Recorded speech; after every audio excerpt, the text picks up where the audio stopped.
Banana கேக்கு. முட்டை, மைதா எதுவும் சேர்க்காம வாழைப்பழமும் ரவாவும் மட்டும் வச்சு செஞ்சுருக்கோம். பேக்கிங் பவுடர், பேக்கிங் சோடா இது ரெண்டும் மட்டும் இருந்தால் போதும். எல்லா கேக்கும் வீட்டிலையே ரொம்ப ஈஸியாக செஞ்சிடலாம். பேக்கரியில் கிடைக்கிற ரவா கேக் மாதிரி ரொம்ப ஸ்பாஞ்சியாக டேஸ்டியாக ரொம்பவே நல்லா வந்திருந்தது. வீடியோ ஃபுல்லாக பாருங்கள். வீடியோ பிடிச்சிருந்ததுன்னா லைக் பண்ணிவிட்டு சப்ஸ்கிரைப் பண்ணிக்கோங்க. இப்போ ரெசிபி எப்படி செய்கிறதுன்னு பார்க்கலாம். இதுக்கு ஒரு பவுலில் 2 வாழைப்பழம், நல்ல பழுத்த வாழைப்பழம் எடுத்திருக்கேன். 2 வாழைப்பழம் எடுத்துக்கோங்க. இது கூட 1 கப் சர்க்கரை சேர்த்துட்டு ரெண்டையும் நல்லா மசித்து விட்டுக்கோங்க. உங்களுக்கு வேணும்னா மிக்ஸி ஜாரில் போட்டு நீங்கள் அரைச்சி எடுத்துக்கலாம்.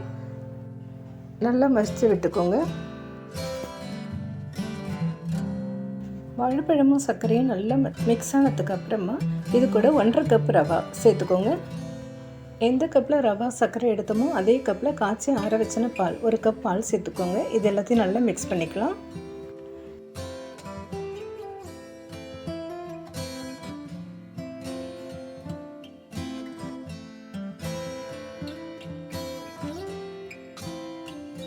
இது கூட ஒரு 50 கிராம் பட்டர் நல்லா மெல்ட் பண்ணிவிட்டு சேர்த்துக்கோங்க. எல்லாத்தையும் நல்லா மிக்ஸ் பண்ணிக்கலாம். பட்டர் பேட்டர் கூட நல்லா மிக்ஸ் ஆகணும். ஸோ நல்லா மிக்ஸ் பண்ணிக்கோங்க.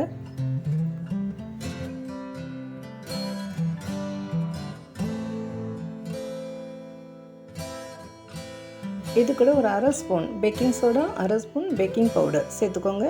கொஞ்சமாக சால்ட் சேர்த்துக்கோங்க. கொஞ்சமாக பால் சேர்த்துட்டு இது எல்லாத்தையும் நல்லா மிக்ஸ் பண்ணிக்கலாம்.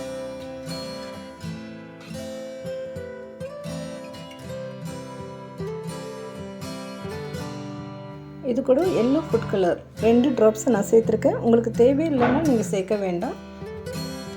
ஃபுட் கலர் நல்லா மிக்ஸ் ஆகிற மாதிரி நல்லா சேர்த்து மிக்ஸ் பண்ணிக்கோங்க.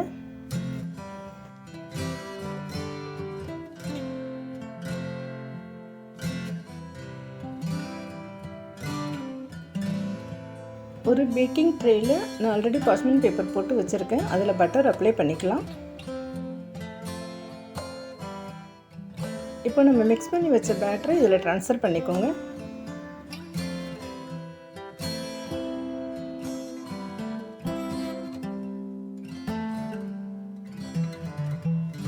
இது கூட உங்களுக்கு வேணும்னா ட்ரை ஃப்ரூட்ஸ், டூட்டி ஃப்ரூட்டி என்ன வேணுமோ ஆட் பண்ணிக்கலாம். ஒட்டிஜியாக இருந்தாலும் ஓவனாக இருந்தாலும் ஒரு 180 டிகிரியில் ப்ரீஹீட் பண்ணி வச்சுக்கோங்க. குக்கரில் பண்ண போகிறதாக்கா குக்கரில் கொஞ்சம் சால்ட்டு போட்டு ஒரு ஸ்டாண்ட் வச்சுட்டு ப்ரீஹீட் பண்ணி வச்சுக்கோங்க. இப்போ இதை பேக் பண்ணி எடுத்துடலாம்.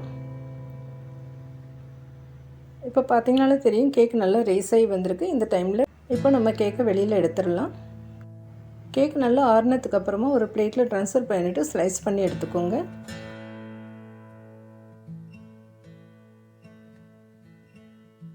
அவ்வளோதான், நல்லா ஸ்பான்ஜியான டேஸ்டியான கேக் ரெடி ஆகிடுச்சு. நீங்களும் ட்ரை பண்ணி பாருங்கள். வீடியோ பிடிச்சிருந்ததுன்னா லைக் பண்ணிவிட்டு சப்ஸ்கிரைப் பண்ணிக்கோங்க. நெக்ஸ்ட் வீடியோவில் பார்க்கலாம். பாய்.